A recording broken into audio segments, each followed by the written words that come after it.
Hello everyone, welcome back to the OneTalk podcast. Here with your host Ryan McCarthy. And today we're joined with Logan Baker and Ryan Scilipote.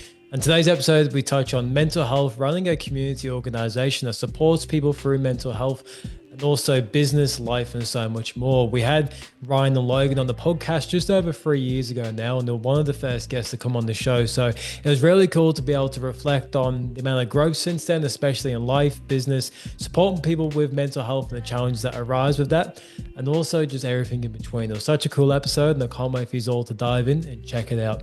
But in other news, if you could please leave this podcast a rating, it means so much in terms of helping this podcast grow, but also reaching a larger audience. So if you're on Spotify or Apple, if you can leave a rating, if you're on YouTube, if you could subscribe, it would mean the world to me. Today's episode is sponsored by Caroline Baker, the author of The Healing Journey, Navigating Adult ADHD and PMDD, Holistic Strategies and Practical Tips for Healing and Growth. Are you struggling with the emotional roller coaster of PMDD and the challenges of ADHD? Caroline Baker understands what you are going through. She is a mum who discovered she had ADHD at 35. Caroline also suffers from PMDD, a combination she describes as the perfect storm of mood swings, brain fog, and emotional overwhelm. In her new book, The Healing Journey, Navigating Adult ADHD and PMDD, Caroline shares her deeply personal story along with holistic strategies and science-backed tools to help women regain balance and thrive. It's available on Amazon in February, and you can get early digital copies now at healingjourneybook.com. That's healingjourneybook.com. This is more than a book. It's a lifeline for women ready to take control and heal. I highly recommend this book. I've also had Caroline on the podcast before. She's got so much wisdom, so much knowledge. Her own personal story is empowering as well. I'll have the link in the bio of this episode, so please check out the book. I highly recommend. But without further ado, let's welcome Logan and Ryan. Thank y'all. Thank y'all. The marathon continue. Victory lap tonight, though. Victory lap tonight.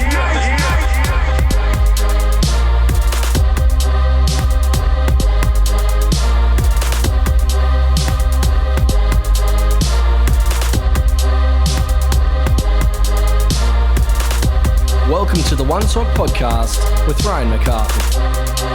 The marathon continues. That's what you would say.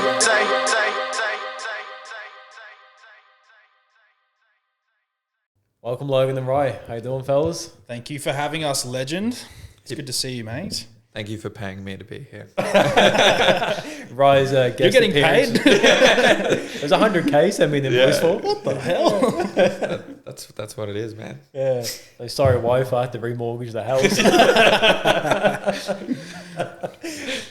Time is money, Lugs. You didn't get the memo.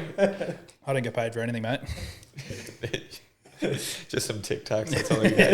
Get a crisp high Super five. Boost as well. Yeah. No, this is good. Sponsored. Sponsored, yeah. Actually, Super Boost sponsor the OneTalk. They're actually good, eh? Yeah, these are great. Yeah. I love low them. in sugar, Super tasty. So still stay on your diet and live good. Super Boost, I'll also send you an invoice for that. Yeah. 100 grand. Hook me up, please. It's good to have you fellas back on. I can't believe it's been nearly 3 years. In March was when it got released, the episode we all did together. I think the one I did with just you, Ryan, was probably around the same time. I think it was like 4 weeks before, but still 3 years has gone quick, wild. Yeah. It's been a blink. Inflation. Yeah. The world has changed. Yeah. But yeah, no, it's good to be back. So much has changed, like just in that short amount of time. I feel like the lessons we've learned and like the people that we're coming on as is just different again. So it's nice to catch up. Yeah. What has been happening lately though? Like a bit of a update for, I guess, if people have listened to the last episode, like what's been happening since then? How's life and how are you boys doing? You first. Yeah, so we're still doing the NDIS support business. So that's been going really, really well. Been growing exponentially fast. Our cares have kind of taken it to the next level as well. So we have participants in houses now that we're doing cares for in houses, which is really, really cool. So that's been ticking along, really stressful. We were talking about it earlier. It's been a very humbling experience being a business owner for the last 3 years. Obviously that comes with its own level of adversity and challenges. But no, it's been really, really good. We've seen a lot of growth personally as well. I think Ryan's come a long way. Well done, Ryan. Little clap. Oh man, just being the youngest and like you just have this perception of what owning a business is going to be like, and then you go through it and you're like, holy shit. I feel like before we get into business, we can like really romanticize it. Like in a sense, like the journey of what it's going to be like, the success. Oh my God. Then you have your first setback. Like, holy shit. Yeah. How am I going to overcome this? Oh, that's a broken leg. I'm expected to keep walking now. Yeah. Sweet. Dude, it's like you just kind of get used to setbacks and you get used to stress. It's so weird. Like you just become almost addicted to the stress. You're like high functioning. Like workers will come to me and they're like, "Oh my God, this happened!" And I'm like, "This is like the 10th situation this week. This is all you have to do. Like systemize it, operationalize it, do this." So you get conditioned for it. Yeah. And I think I suppose that's the difference between like success and not success is you just become super honed in on like the current situation and you just break it down into simple steps. Yeah. And you go, okay, this went wrong. Start here. And then you just get better and better and better and better at it until you can go, okay, well, the solution's here. I've just got to get from here to here, which takes practice, because at the start, like me and Logan were like, "Oh my God, what are we doing? Everything's on fire. Please tell us what's going on." And he would be so calm at that time. Like it was so good having him on board from the start, because he's just like, "Bro, just chill out. Like the world's not ending. We've just got a situation, and we're just gonna fix it." Yeah, there's a solution. And now it's like it's looking back on where we started to where we are now. It's like, oh.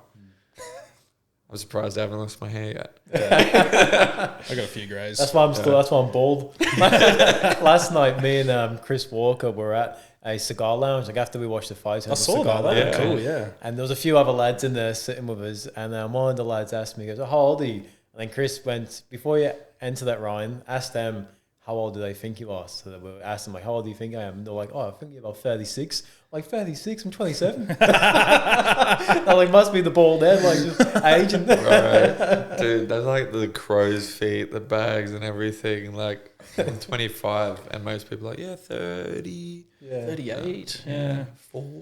They go up first. That's even worse. I'm like, no. 35, 4, 5th. I'm like, what? Thing is though, if you shaved your beard, you look a lot younger. Yeah, that's I like reckon me it's as the well. stubble. Like as soon as I shave my beard, I look like a toddler. Yeah. I just look like shit. Dude, even my own mum's like, Keep it.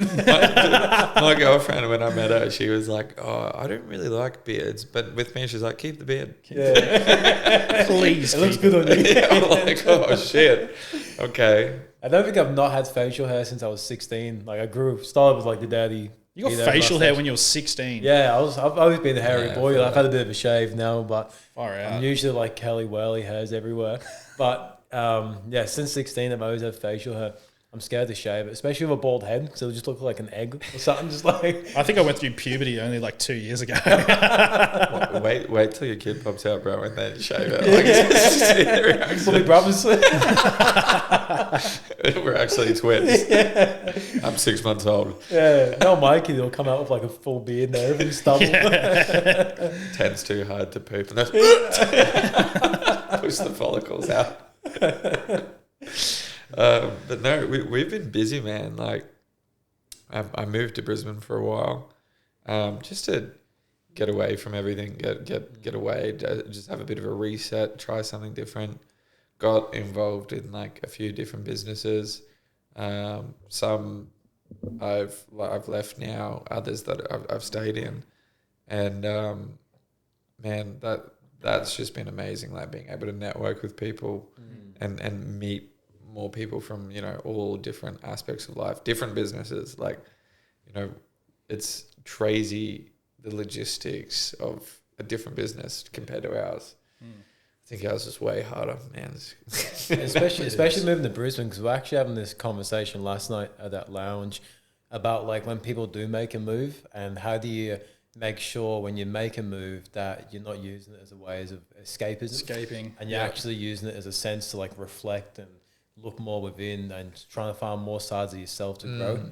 Like, how did you make sure you didn't get to a point where you're just trying to, I guess, a point of escapism, but actually use it as a time of reflection? I think it was a bit of both, to be honest. Like, I needed to reset, and I met my partner, lived with my partner, and that was like amazing. But I was burning out trying to balance stuff up here with work and there's good and bad points. Like, I tried a lot of new things. I learnt more about myself and who I wanted to be, and then I came back to be that person and to spend more time and do more things. And now I think that experience has enabled me to grow to the next stage. Yeah. So, yeah, I don't know. I think sometimes to really learn more about yourself, you need to get out of your environment. Like, you do need to escape, but you need to spend that time and not be afraid to make errors. I think if you're repeating to make errors and you feel like that isn't the right decision, then you need to change something. A lot of people, I find, just sit making the same errors again and again and again and again and Would again. you say you need to shift your perspective, Ryan? Oh my God. He says that to me. I'm a broken record when it comes to perspective. That's the title of this episode, Shift Your Perspective. Yep. Oh, I hate Title. Yes. Every podcast, Logan. Also, Logan's single. No, I'm joking. Super single.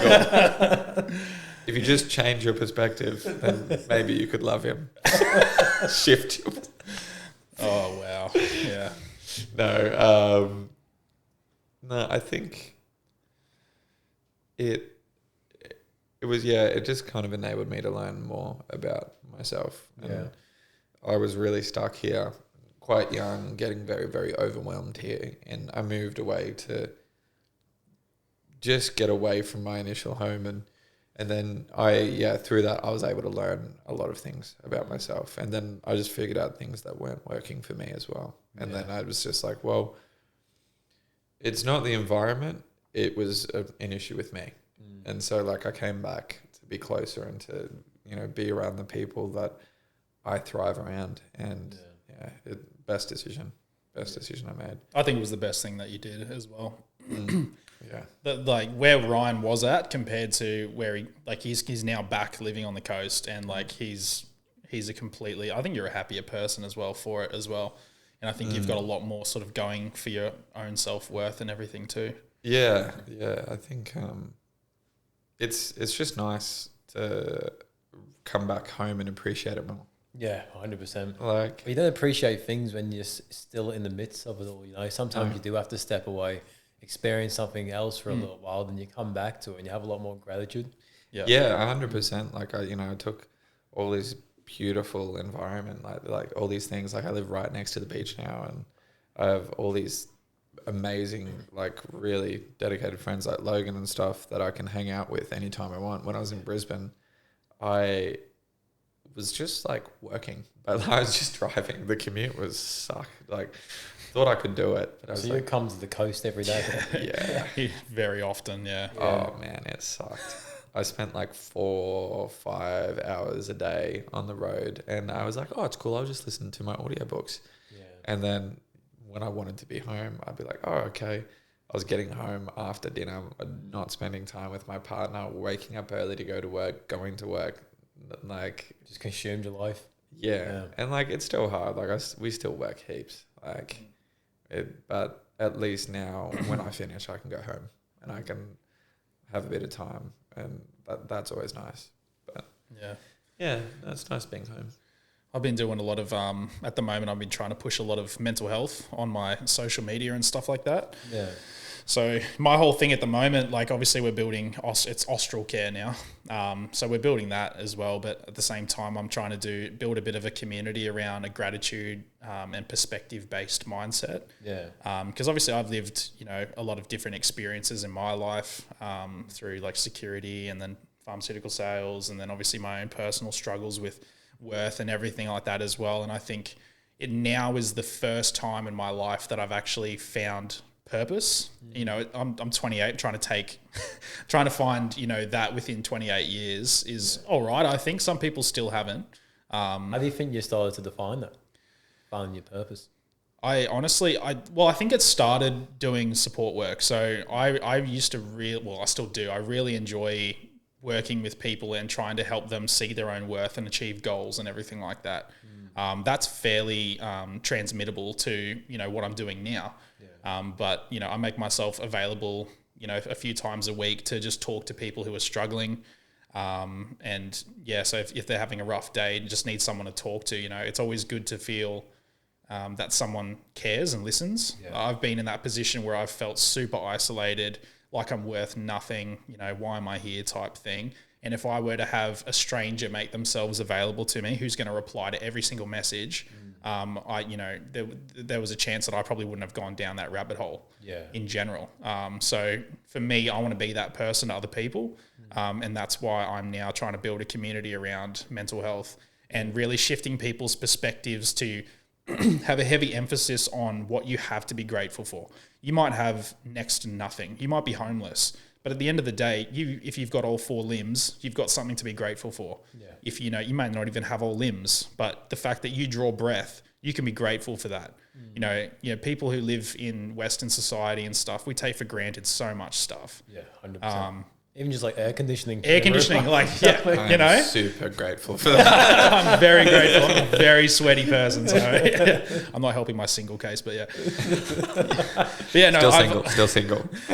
I've found a lot of worth helping other people, and I don't think I've ever been as happy and fulfilled as I am right now. At this point in my life, I've been collaborating with a whole bunch of different people who've helped to kind of push my message as well. I get to do awesome stuff like hang out with you and do this podcast and everything. Like I love everything Ryan does and stands for too. Give him a follow if you're not.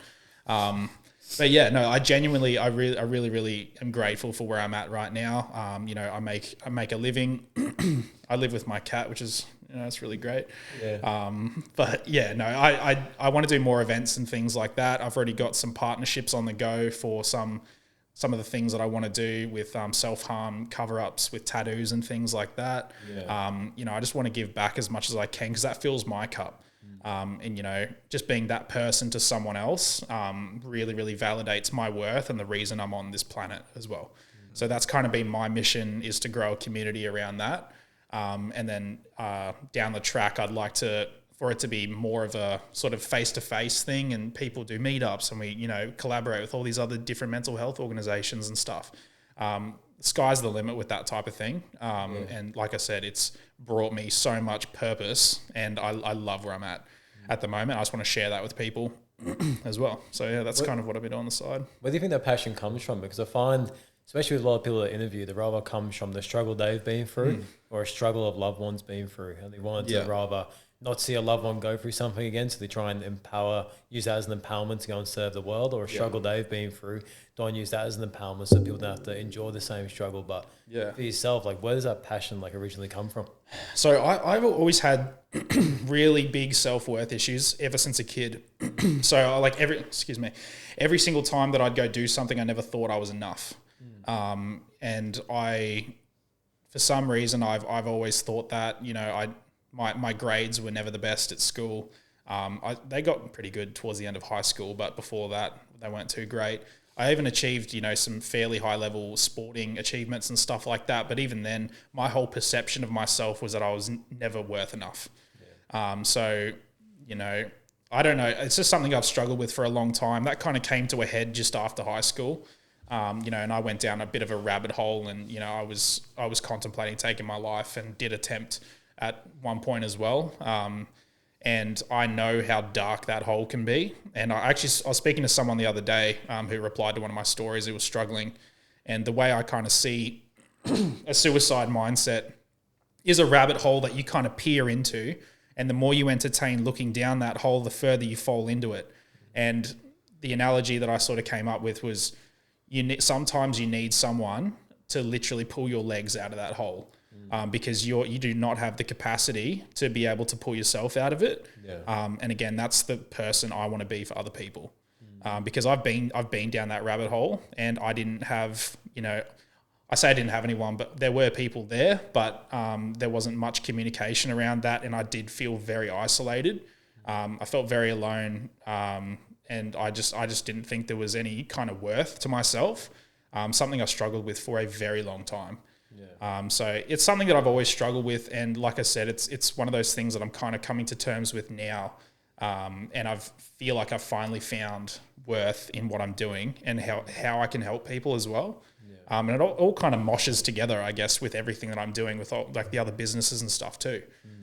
So it's all working out really, really well at the moment. And I'm super, super stoked with where I'm at and super grateful for it as well. Like you said too, like it's so important to, in moments of like a crisis in your life or when your mental health is a really time low, having someone else there to be able to pull your legs out. Because a lot of the time, like it's so hard to pull yourself out of a dark spot. Because you have so many blind spots as well when it comes to that, because you can be in denial with a lot of things as well. Or you may have too much pride to go and seek help or to make a change. But to have someone there for one, accountability, or two, for someone to speak to and then support you along the journey. Because I was actually having a chat on a different podcast with an addiction counsellor, and he was talking about going into solitude is awesome, but if it's not intentional, it can be actually dangerous for someone that's in a crisis, because someone who's struggling with suicidal ideation, you put them in the room by themselves. Too much rumination. And like meditate. Yeah. It's like the thoughts they're having are not actually healthy or helpful thoughts. Yeah. So they actually will spiral down even more. So it's like first you need to master the chaos, but in order to master the chaos, to get to peace, you need someone to help you with mastering the chaos. So then you can get to peace. So having someone there to support you in mastering that chaos is just key to actually getting to those next steps of wellness. 100%. And I think, again, it's a daily action as well. Like your mindset is not something that's going to change overnight, in my opinion. So, you know, it comes down to daily action and what you do on a daily to be able to benefit that mindset and, you know, and then ultimately change that as well. So it's the things that I'm trying to do as well is just trying to create that perspective and create that daily reminder and be there for people as well, because, you know, day to day, everything changes, as we know, you know, any business owner would know as well. Like you might have a great day and the next day it's just horrendous. Next day, COVID. COVID. Yeah. Cool. Sweet. Man, I think like human kindness is the most disarming thing. Yeah. 100%. Like the people that I've seen struggle the most, the people that have needed it the most, it's never from like the person that you know. It's never from that. And you think about all the times in your life that really like click with you. It's that random other human doing something for no other reason than to be kind. Yeah. And I think that's something that I've always personally tried to aspire to be like, is like be the kind person. Like, don't care about being strong, don't care about being brave, don't care about any of those things. I just want to be a kind person.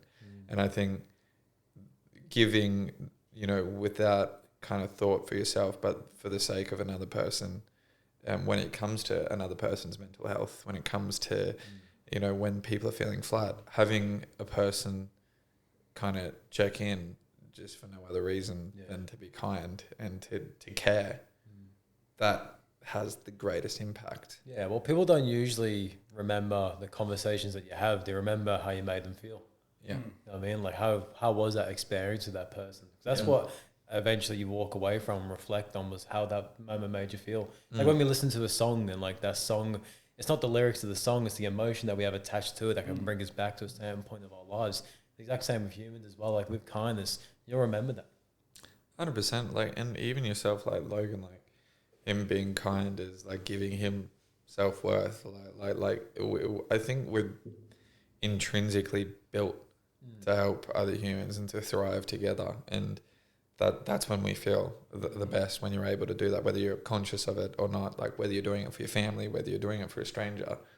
But I think for me personally, like with our businesses, with everything we do, it's taking on that aspect of trying to be kind, trying to do something for someone else, not just because it's a business, but because that's genuinely going to impact lives and make things better. And I mean, I think that was like the start of like you are supported and stuff as well, like kindness. So, well, if you look at the history of humans, you know, like the main reason we survived this long is because of community and looking out for each other. Community animals, 100%. Very tribal. Yeah. Definitely. I think, and, you know, it goes with most things in life as well. Anyone who's trying to do it themselves, you know, there's a good chance that you may fail as well. There's obviously hyper successful people who thrive in their own environment, and that's awesome. Hats off to you. But at the end of the day, I find all my worth comes from community and the people around me. And that's why I'm also very selective with my circle as well, because I want to be surrounded by people who are going to better me, challenge me, and then elevate me ultimately as well. Ryan's my youngest friend as well. Everyone else I'm friends with is older than me. Yeah. And that's because, I look at friendship as, I want a mentor as well. I want someone who's going to help steer my direction, steer my ship in the right direction as well. Yeah. I want to be that person eventually in my own community that I'm trying to build.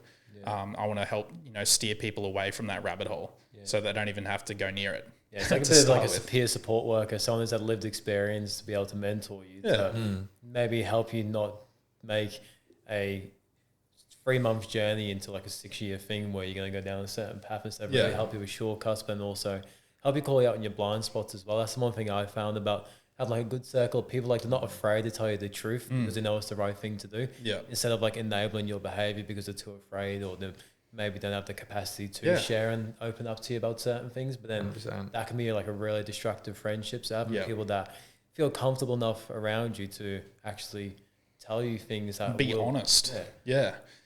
That's been a huge learning point for me personally, being a bit younger, is like friends that will tell you what you need to hear. Yeah. And Logan's always bitching to me.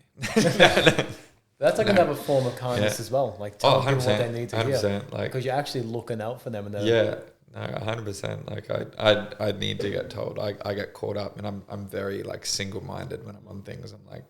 I'm doing something, but I always find, my friends like Logan and Matt and a few of my other friends, they'll tell me, not you, dude. Like, and like, because I think when you're being kind, sometimes you can empty your cup. Yeah. And that's when your cup's empty, that's when you start making silly decisions, because you start being selfish because you're like, I need to look after myself.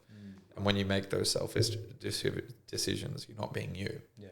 And that's what I've always noticed, is like when my cup's empty, instead of hanging around people that help me refill it, that's when I'll go down that selfish rabbit hole. And then that's when I need to get checked to go, hey, come over here, spend some time here, spend some time looking after yourself. Yeah. And so I'm really grateful for like all the friends that I've got now to keep me on that track. Yeah. But it's also like it comes down to yourself, like even sometimes being able to swallow your own pride, which can also be a challenge too when people do call you out. Because initially you can be... It's hard, man. Sometimes it's really hard to hear the truth. Sorry, fucking annoying. Like you just sit there and you know you're wrong. And like, man, and it'll take me weeks. It's not like it's not a thing. Like it starts with that niggling sensation and you're like... And then you make excuses for yourself, and then you complain, and then you blame the situation, and then you blame other people, but ultimately you're responsible. Yeah, 100%. And then also, because even last night I had a mate come up to me, he actually never shared this with me before, but he told me a piece of advice I gave him years ago, and he actually didn't speak to me a week after I gave him the advice because it hit him that hard, like he started to build like resentment against me. But he said like after a week of reflecting on it, he realised the truth in it, and he started implementing the things, and actually what I said to him turned out to be something really helpful of him and became grateful for it. Like the initial reaction was like that pride or that ego getting hurt and trying to protect. But then over time, if you do reflect on it, it's like, all right, maybe these people actually have the best interest for me. Yeah. I think getting older, like you kind of learn to take everything on board. Like I think that's one thing I've noticed over the last 3 years. At the start, I was like... Now it's like getting easier and easier to just kind of roll with it and actually like people hear but they don't listen, and I know that I'm the worst at that. Like is people tell me something and my partner hates it because she's always right in the long run. I hate it. She'll be like, oh, you're not feeling well right now, you need to look after yourself more, you need to do this, you need to do this. And I'm like, shut up, you don't understand. I have a vision. It's like 2 more weeks of this. And she's like, you're not going to last 2 weeks. And I'm like, no, I will. I do not. And at the end, she's like, and like Logan's usually the same. Like, you need to do this, need to do this. And it's being able to like listen and like actually take on board when other people are who care about you are telling you something. I think that's as you get older and as you get more experience, you go, okay, well, set the boundaries, set your barriers, listen to people, take that advice on board, and swallow that pride a lot easier. Yeah, it's like listening with the intention to understand. That's one of the biggest lessons this podcast has taught me, because before I started the podcast, I didn't realize this until I started listening to my first few episodes. And one thing I realized about myself is when someone would talk, I'd jump in just because I was excited. But then I actually was disrespecting them by doing that because I was cutting them off. And two, I wasn't truly listening to what they were saying, because when I'd listen to my response, it was kind of a bit different to what they were saying. Yeah. Right. Now I'm like, I need to change this, because it was annoying me listening to it. And I'm like, if I was listening to this podcast, one, I wouldn't listen to it because like, this guy sounds like an idiot jumping in all the time. So the one thing I had to learn was like actually listen, actively listen, understand the person. Like wait for someone to finish talking before you jump in and try and just get your word in the conversation. Yeah. Yeah, I think so. It's a really hard skill to learn sometimes too, because like I've understood that excitement, because I sometimes go like, I'm just like shaking in my chair and it's like, my turn. Let me talk. I need to jump in here so badly. It's so relevant what I need to say, but yeah, they're talking. Yeah, no, I totally get that. Yeah, but it is definitely a skill that you have to learn for sure. It's a practice. It's a constant practice. Because like you said, with the excitement, like you just want to contribute. Then it's always like, all right, I've got to time it as well. Yeah. No, it's a skill. Everything's a skill as well. Like, and I think that's what's so important about mindset and everything too. And like any skill, you need to do it repeatedly to get better at it. And you know, that comes back down to mental health as well. You know, if you're constantly in a state of, you know, depression and stuff, and you're not actively doing things to change that state, you will stay in that state. So, you know, one thing that I've been focusing on heaps at the moment is physical exercise, because I've had, you know, 2 herniated discs in my back for over 2 years now. And, you know, that was debilitating. It was killing me. I couldn't even like walk that well. And now I'm at a point where, you know, I haven't had any surgeries or anything like that, but I've been able to progressively get more and more physical. And I'm kind of getting more back to my older physique. I'm not there yet by any means, but like I'm on the right track for sure. And that daily action again is something that has put me towards that point. You know, and that's done wonders for my mental health. And that's where I feel like I'm finally at the point where I can then share that insight and that perspective, and you know, benefit other people's lives too. So yeah. Also not being limited by the things that you experience as well. Like with the herniated disc, like I've got 2 bulging discs as well. And for a long time, my story, that used to be an excuse for me. So my story, I used to use that as an excuse to not do things. But then I started to realize, like, I'm just talking shit. I need to get over it and just find ways around this issue that I have, because there is still a way. And you're probably the same. You probably relate with this. Like now I'm at a point where I can't really do anything again. Yeah. I struggle with doing heavy deadlifts and lower back stuff, but I can still deadlift. I can still do HIIT exercises. I can still do all the things I enjoy. But for so long, I put such a heavy belief on like this is debilitating me. Yeah, and what I can't do rather than what I can do. 100%. And that's all about perspective.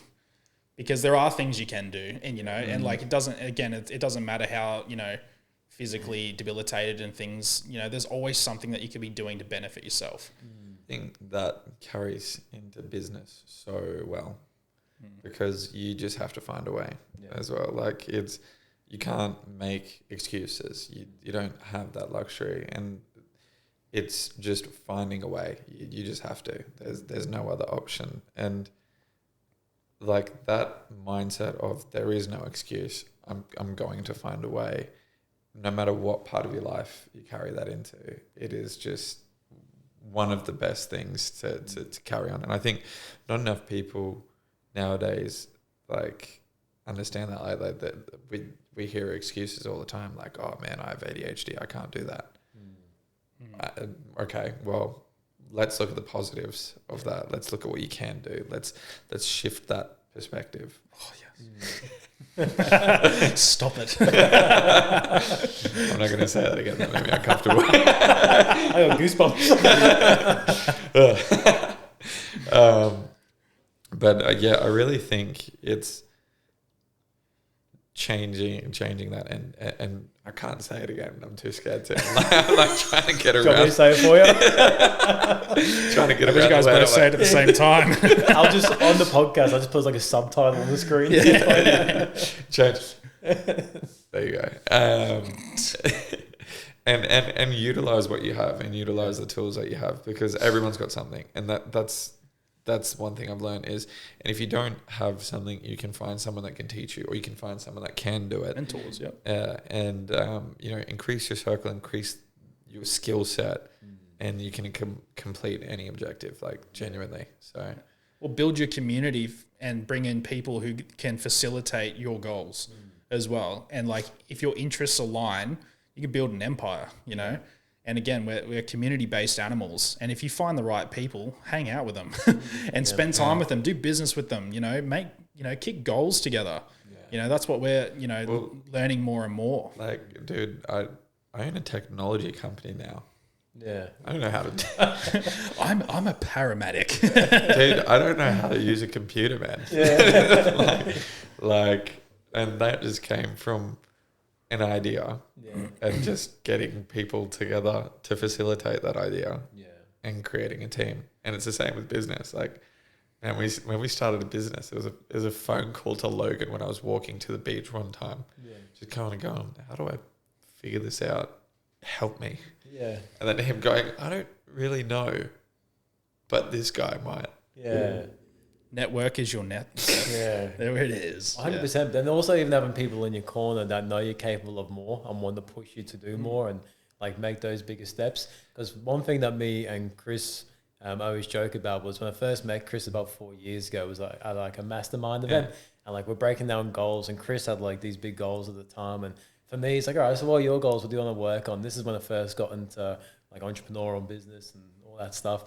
And I remember saying that, I was like, I really want to drink green smoothies this week. And Chris, every time me and Chris like reflect on where we've come from to where we are now, he goes, the first time I met you, your biggest goal in life was to drink a green smoothie every day because you wanted to get more veggies in. Like, but then having someone like Chris in my corner helped me be like, all right, no, that's not your biggest goal in life. Like, you've got so much more things you can achieve. and now look at you. Yeah, you're crushing it now. You can drink green, red, and orange smoothies. Red, green, yellow. I even eat sourdough in the morning. Oh, yeah. I don't even eat food. I just drink smoothies all day. That's working for you, mate. You look great. Yeah, thanks, mate. I try. It's from the orange smoothies. Yeah, this is actually mandarin. So it's like when you have people in your corner as well that really be like, no, you're capable of more as well, and then actually believe in you, and then you start taking bigger steps, and then you're like, oh, I actually was just underselling myself. And that's the importance of like having a good community of people in your circle. That's why I think it's important for self-talk too. Like that would have been something that you would have ruminated on a lot as well, you know? And I think that's important to have your environment as an uplifting environment. Yeah. And again, like that's, you know, one of the other things I'm trying to do is be that daily reminder for people. You are good enough. You can achieve whatever you want to achieve. Just make sure you're around the right people. It's an easy step to take. You know, look at your diet, be strict with that, you know, exercise every day. You're going to be optimizing your output potential in everything in life. You know, we're all little batteries at the end of the day, and we all want to be working at, you know, the best capacity that we can.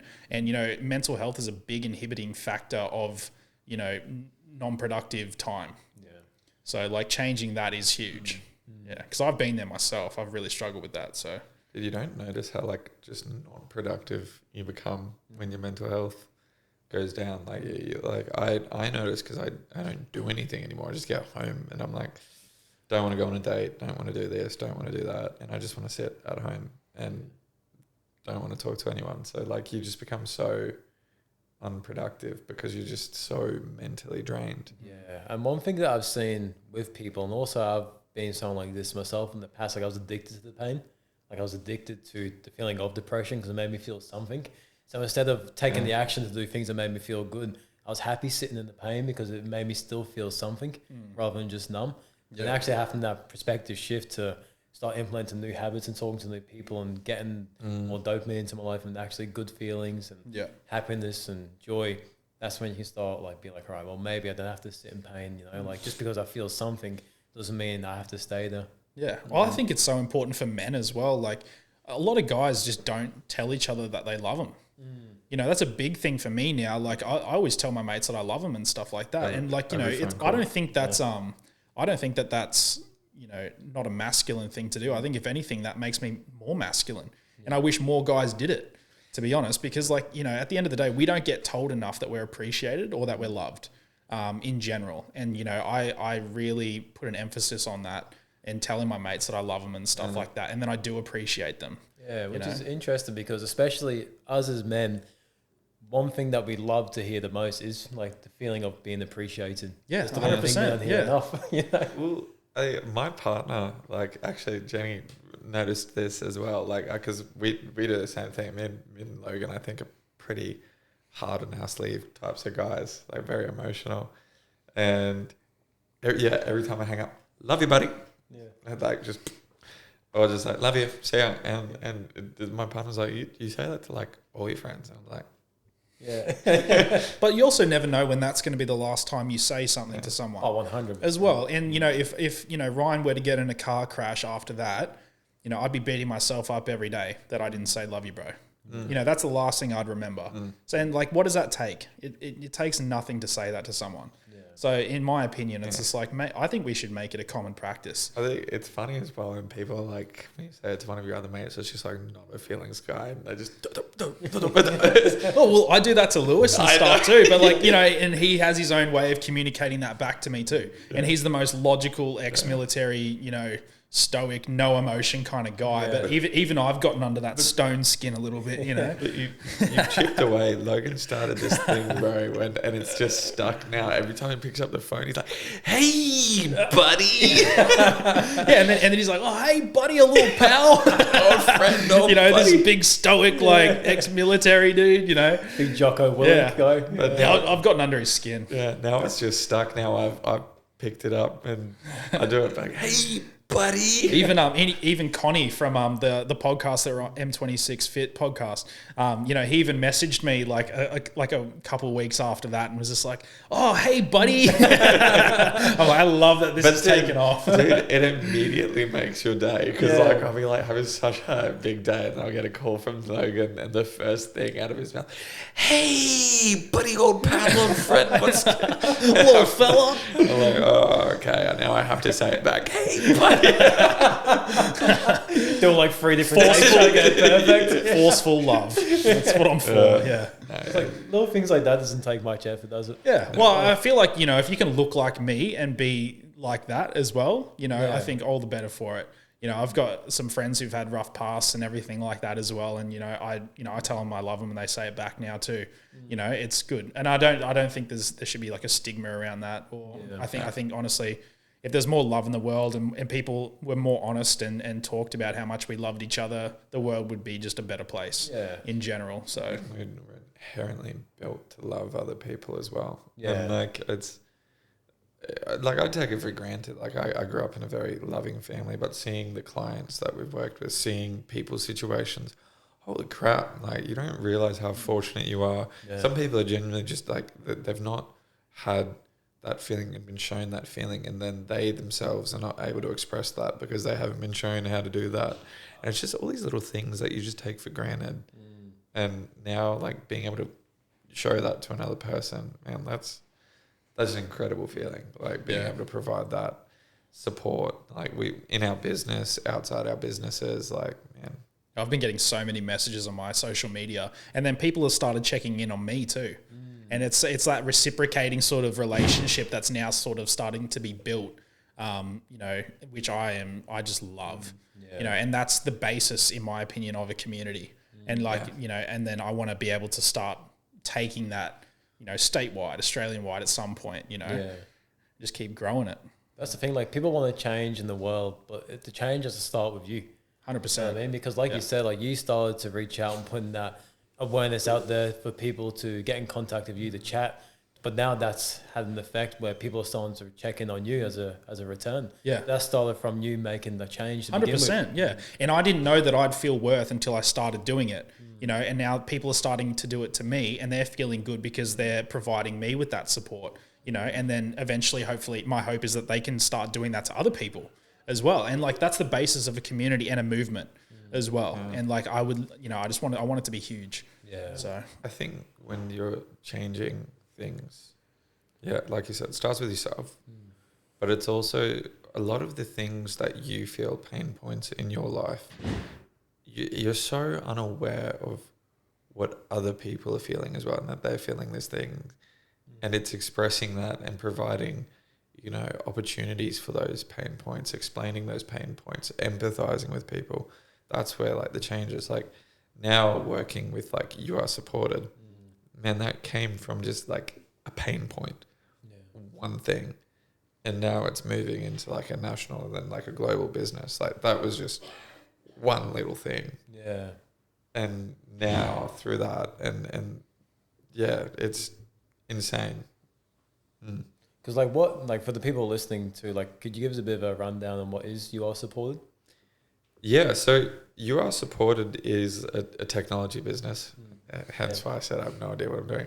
But it started with like me and Logan being on call 24/7 for clients, for my brother, for people that were having mental health, crisis points, but not just mental health, just little things, just little check-ins, like just assurance, just a little bit of confidence. And I looked into like Lifeline and I looked into all these helplines, and the first thing they jumped to is like suicide ideation.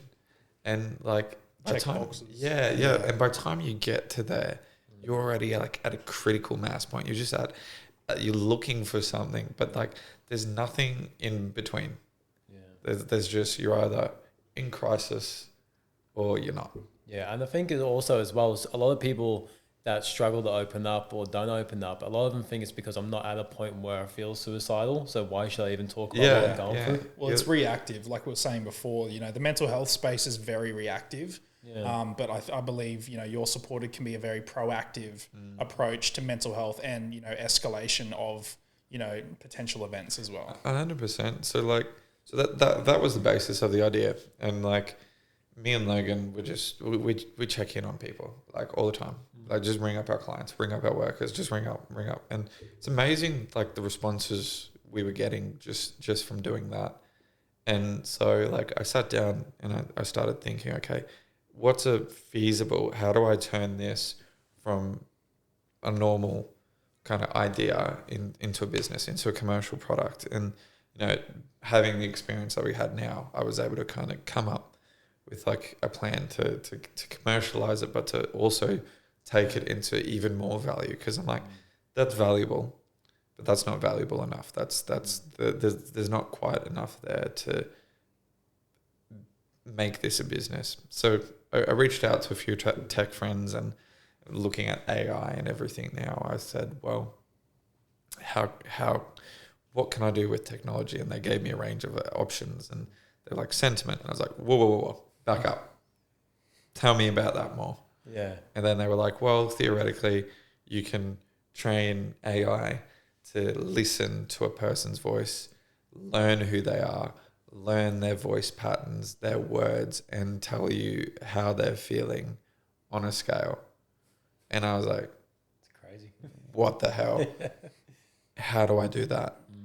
And so we worked together for months, like trying to figure this out, trying to place things and create this model that worked. And finally we finished. And I looked everywhere. And there is no baseline for mental health. None. Zero. Wow. And one of the guys that I partnered up with, he worked on a project previously before Fitbit came out. Like there was no sleep data. Yeah. None. So they had a whole company that got this like 60 million data points or something like that for sleep data, created a baseline and created a whole range of products. So I was like sitting at this thing going, crap, like we can do that. Yeah, we can do that. Oh, okay. Let's start. Let's go do this. So the whole You Are Supported system works off us calling you, checking in on you, checking in on clients, making sure they're okay, like just helping them with the basic needs, like essentially like a virtual support worker, but just someone that's personal to you, and then having that AI behind it track that sentiment. So over the course of 6 months, I can tell how that person's trending with their emotions, and like before they even get to the crisis, just before they start to trend down, or any pain points with their supports or services or people, we can go, that person at this time, that like we can track all that stuff and proactively implement supports before they get to the crisis. Yeah, well, it's like a part of it's like a early intervention. Yeah. Way before crisis hits. And not just that, like what supports are you positively reacting to? Yeah. Like what's working? Because it's like it's initial feedback. Yeah, and like it's not like a survey. It's not like this. It's like a AI health passport for you. Yeah. That can then be passed on to every professional that you need to. And I think about like the NDIS as a whole and healthcare as a whole. There's no real data points that's informing legislative changes other than self-reporting from maybe 4,000 people. Yeah. Take something that's implemented for 600,000 people with data points that can be tracked on pain points. You can take that data out and make informed legislative changes. Yeah. So that's just as it kind of like clicked over and clicked over and clicked over and clicked over. It was like, oh, this is kind of insane. Yeah, there's a massive need for it too, especially like in the more dense populated areas, yes, but you think remotely, like if you go to like a mining site, like a lot of the people there may be struggling, but there's not enough resources to support, or they may not feel comfortable enough to open up, or people that live out west on ranches or farms, they don't have resources to go to, like a service like that could be very beneficial. Well, it's huge. Hyper accessible too. Yeah. Like that's the good thing about it. It's hyper accessible. And like... and zero friction. Well, yeah. not zero, but like less friction. Yeah. I think as well, like having the ability to call up and like a person's going to know you. Like the AI tracks all the data and can give recommendations to the person on the other line. So if you're calling at 3 a.m., that person's going to be like, oh, hey, David, how's it going, man? How's the mining site? Like, what's going on? Oh, man, my boss is on my back. I'm really, really struggling. And all right, just tell me about it, brother. Like, no, they're not like counselors or anything like that yet. Although that's another point that we hope to work toward. But it's just a person that like genuinely cares. Yeah. And having someone there to listen to you is so important as well. We touched on it a little bit before, like about from our side, listening to other people. But someone listening to you, I remember about a year ago, I went for a walk with a mate. They're like, can we catch up? I've got some things I want to talk to you about. We walked for an hour. Through the hour, I didn't say a word. He talked the whole way, figured out his issues, like he became aware of them, then started talking himself through them. And by the end of the walk, he figured out the whole thing he was struggling with without me even saying the word. Just because like he had someone there as a soundboard to actually voice it to. Because I feel like if you are just sitting in the room by yourself, it can be a bit uncomfortable just talking to a wall. Yeah. Like if you have like something like that there, with like someone that you can chat to and tracks your data as well. He was present too as well. You know, like I think if you're sitting in a dark room, it's too easy to ruminate and then your mind goes wandering. And then usually if you're in a depressive state as well, then you're going to start trending down. And that's when you start having those bad thoughts and stuff. So just having someone, exactly right, like there who's listening, whether it's like, you know, on a platform like you're supported or in person, you know, it's so beneficial. Well, like you look at life coaches and, you know, like a typical life coach may not have necessarily the qualifications. And you look at like the people that you follow on YouTube and some of these guys may not have the qualifications to be giving you life advice. Yeah. But you get the most lessons from them, like Muhammad Ali, for example. Like, you know, what an inspiration he was. Yeah. Wasn't a psychologist, wasn't anything like that. He was a boxer. Yeah. But his life lessons have taught so many people and that's what I think it is. It's creating more opportunities for people to communicate with each other and be connected. A lot of people aren't connected. They don't have the right people. They don't have a community. So providing that option and tracking that data for that person, like how amazing would it be to have a year's worth of conversations with a person? Yeah. with their emotional values, like just learning more and more about them and how this could move into the future as well. Like this is just the starting point. Like this is, very, very new. Where can we get to in 2 or 3 years' time? How can we use this data to improve our cares, to improve healthcare, improve mental health care? That's where I'm kind of looking at the next stages of everything. That's true. It's not just like the immediate effect that you have on the person. It's like the legislative effect that it can have. It can also the healthcare effect that it can have, not just in Australia, but also like worldwide. Yeah. Information's power at the end of the day as well. Yeah. And the more accurate data that you can collect, the more, I guess specific care needs that you can provide as well. Well, think about a global standard. Like this is the thing is it's so easy to use this information in more positive ways. And that's when it like really started to kind of hit me. And I spoke to Logan. I was like, dude, I think I just kind of stumbled into something a little bit bigger than I thought. And he kind of picked it up, and then I met some other people, and they like, oh, that's a big one. Yeah. And I was like, oh, where's this going to go? Yeah, like we've already got like a pretty large business, and then this was just like a different kind of process, and it's been very, very strange and hard to balance. Not gonna lie, it's pretty hard to balance. How do you manage time? What's time? Yeah, it's Friday, right?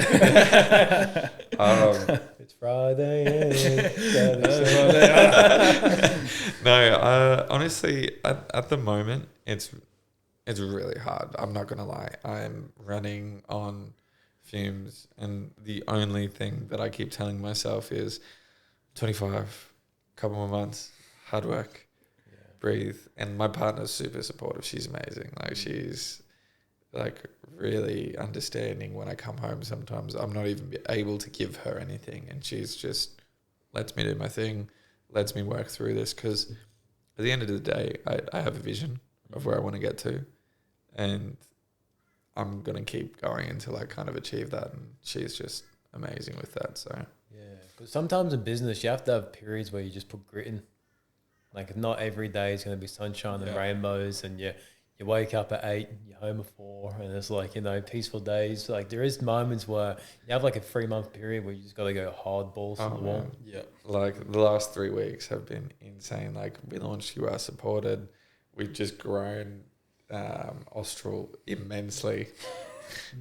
So I'm like on nights, like active overnights, and then during the day I'm going for it. I'm doing like 2-hour power naps, and then just going back to work, and then going, all right, repeat.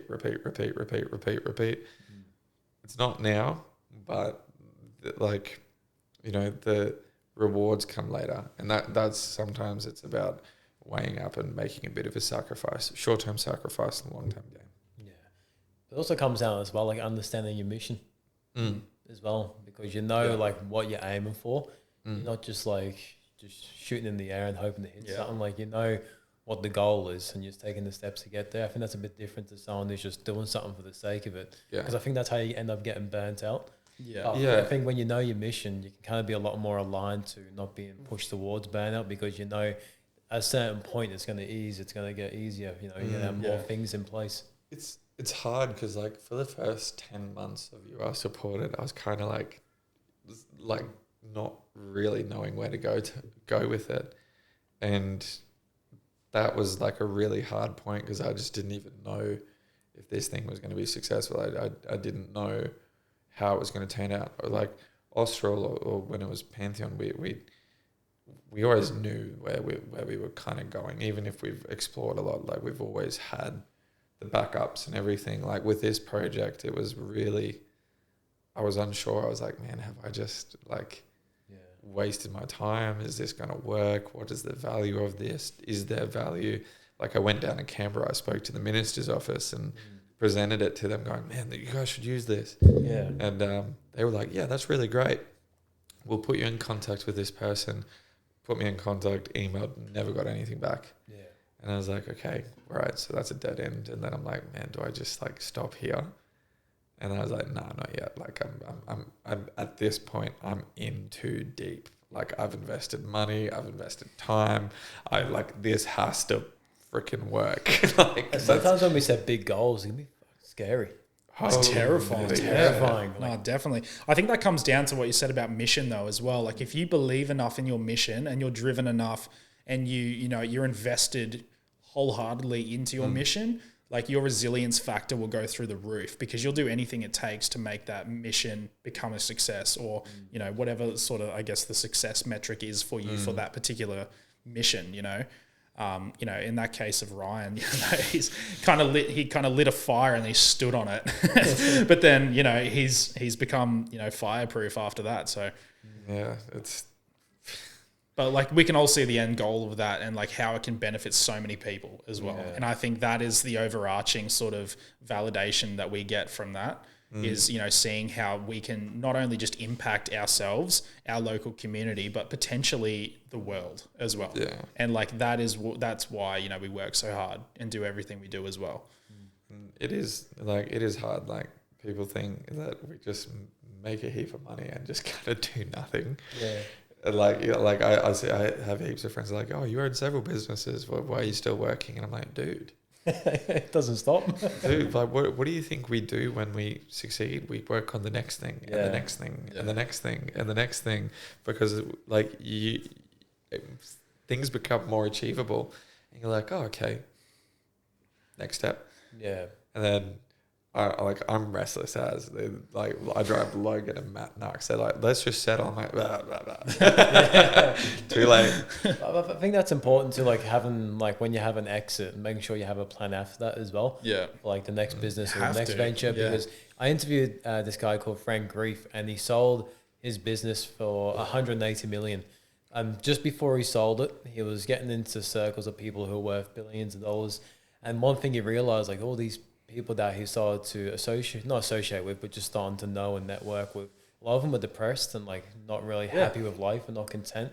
But the one thing he realized was that when they exited their business, he had no plan after that. And they kind of went to Spain for a bit and sat around. And after a month, it's like, all right, what now? Yeah. And it gets very daunting. So for him, it was like when he sold his business, he had this next thing to go into. And what he did was he ended up creating a cookbook and all money went to charity, like raise $1 million.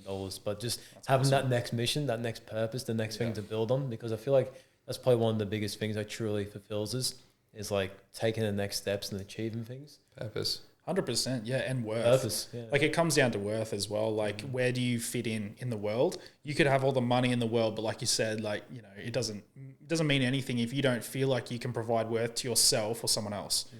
And that's why I feel blessed with where I'm at the moment because like I'm pretty young still, and I feel like I really found where I fit in the world and I can relate to people and the way I look and everything as well. I can I have a broader audience that I can impact as well because I am more relatable.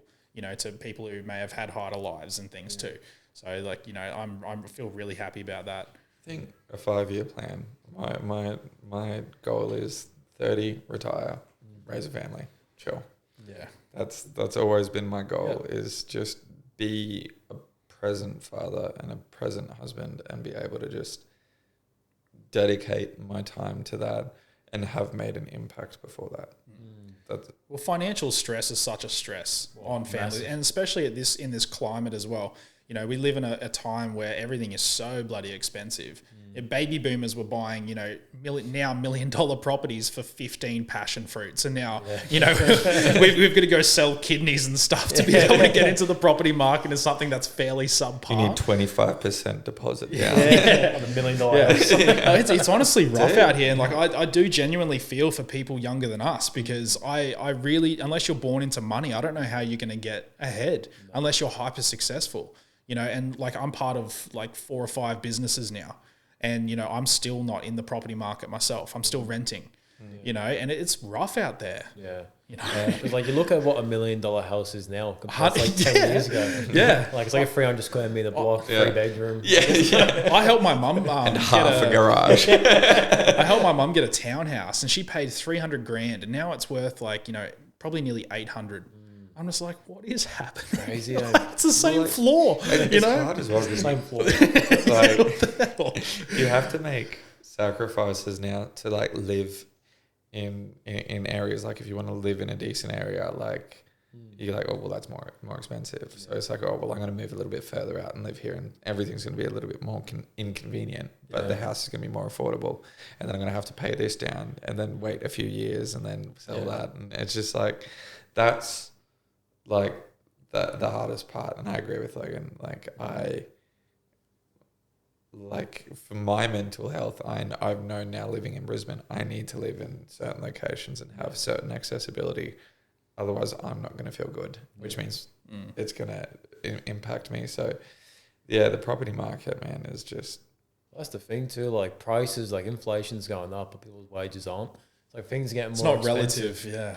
But then, It's not just that, man. It's owning a business as well. Like people think businesses, like, you know, a multi-million-dollar business means you're a multi-millionaire, and it's like, dude, that is not how it works. I have to kill off all my partners first. life insurance. He doesn't mean that, Jenny. Psych. I meant business partner. He is lighter though, because he did sell his kidneys. No, like it's you know, you get taxed more, like there's things to manage and Expenses. like, dude, it is Well, it's actually unreal. like you're sitting there and you're like, we're doing so well. And then the taxman's like, we're doing And you so see this well. hand come in, it's called the government. Taxman I'll calls you up take like, that. hey, buddy.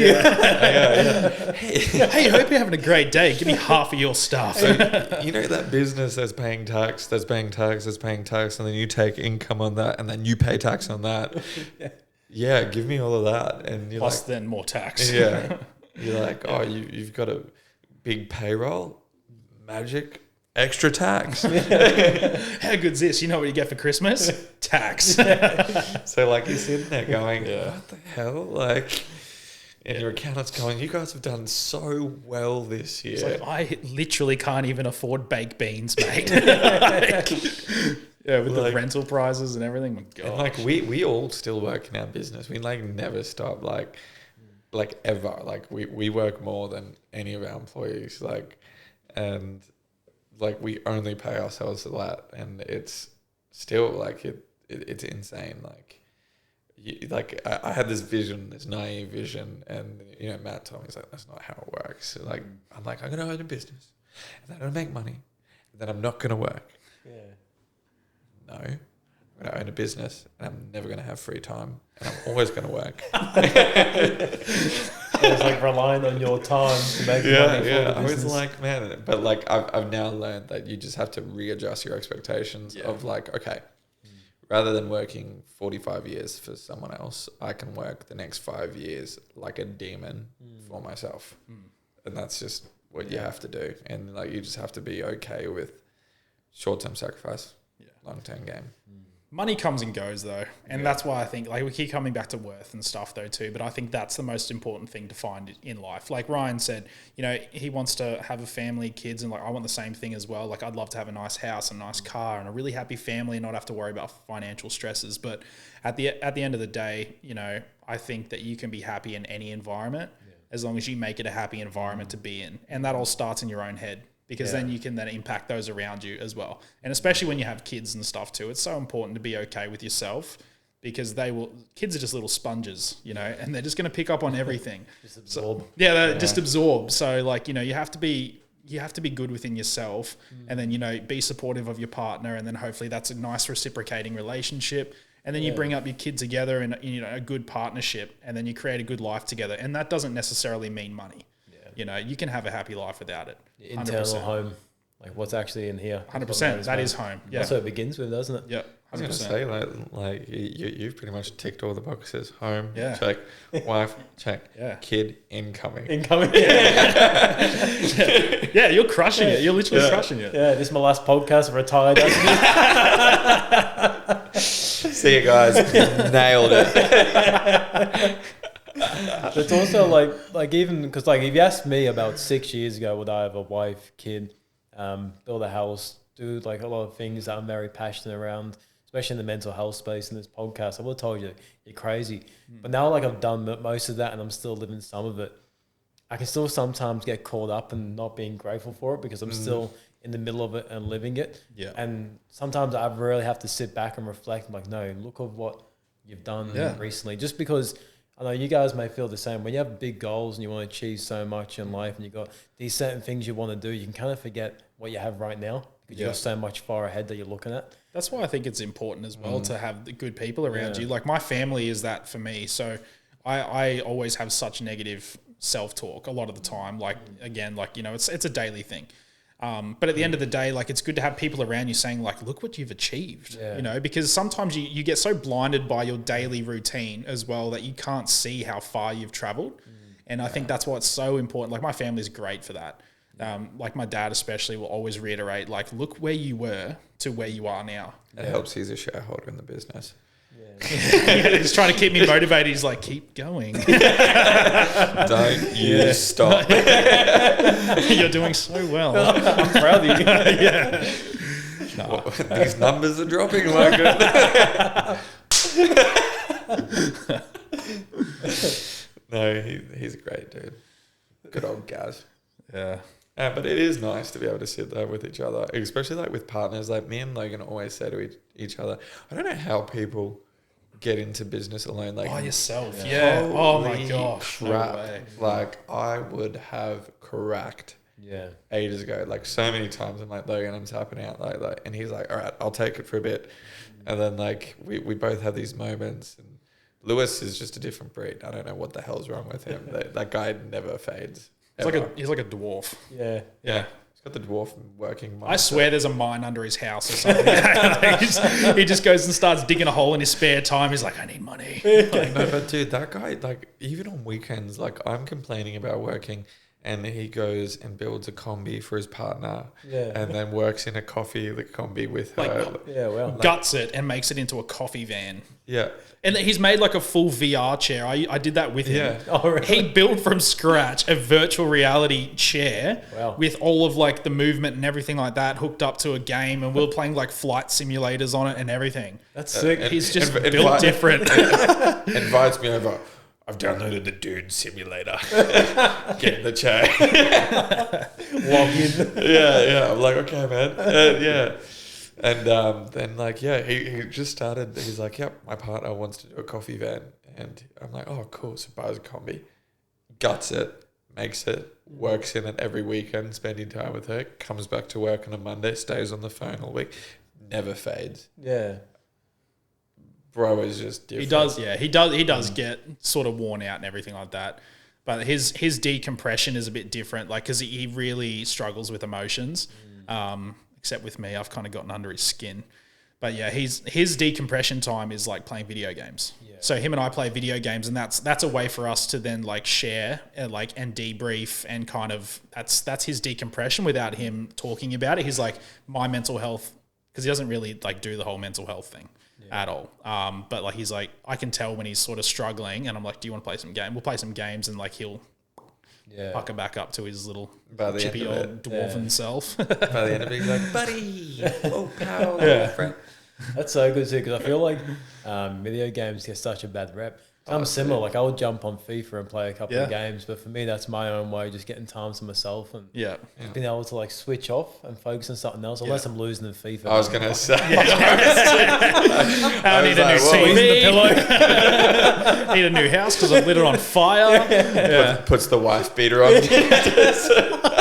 Just in my jocks and a wife beater, just playing a video game, tensed up. Is there holes in that wall?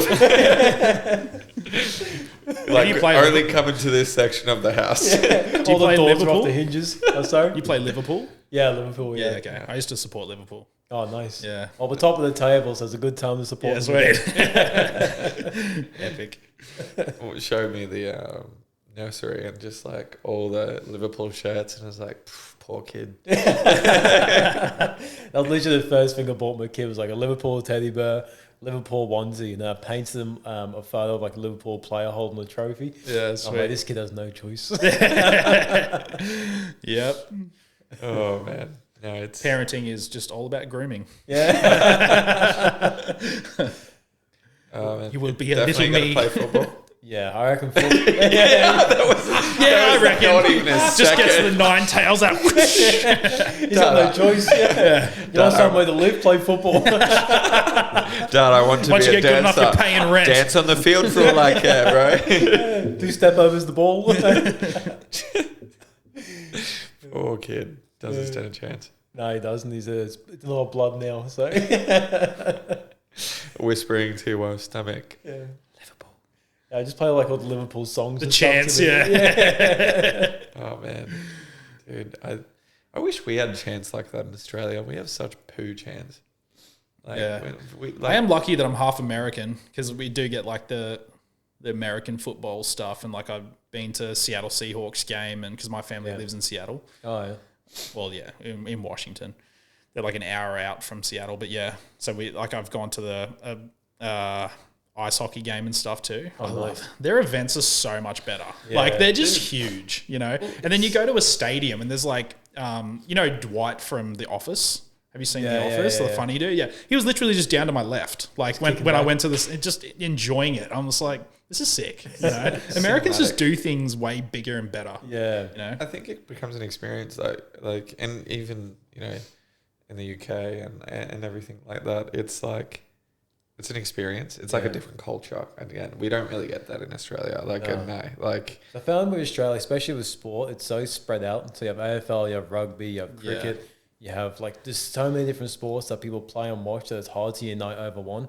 Like in England, everyone loves football, everyone watches football. It's the only thing people care about. So like, there's no like, I remember we had one family in our street that supported rugby, and they were like the weird family. stay away from them. They throw the ball. They don't kick it. It's weird. Their ball's an egg, so stay away from those guys. it's not even round. It doesn't roll well. People walk past the house and like hide the kids behind them on the walking past. Kick a ball through the window.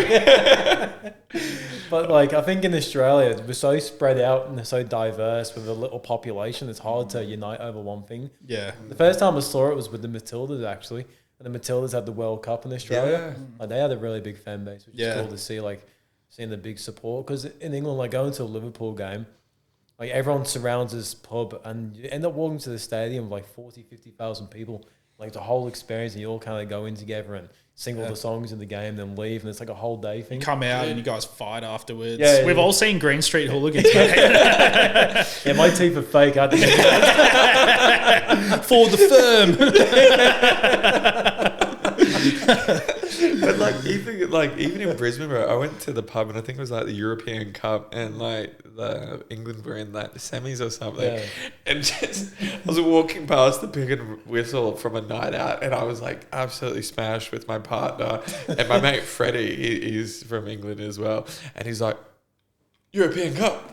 Walks in, like switches personality, goes full like English. Everyone's in there cheering, chanting, and man, just like we all walked in and ended up drinking anyway, and we're like, oh, this is cool. It's 3 a.m. We'll just keep going, and just such an experience. Like just even that isolated event, I'm like, man, I can't imagine what this is like. Yeah. You're like, yeah, it's dangerous. It's even big in Italy. Like when I went to massive. Italy, I literally stayed in a nunnery in Florence, and it was like 2-3 a.m. in the morning, and like it was scary vibes staying at a nunnery, like super freaky, and like you'd be looking under the door and there's like a shadow goes on, and you're just like, okay.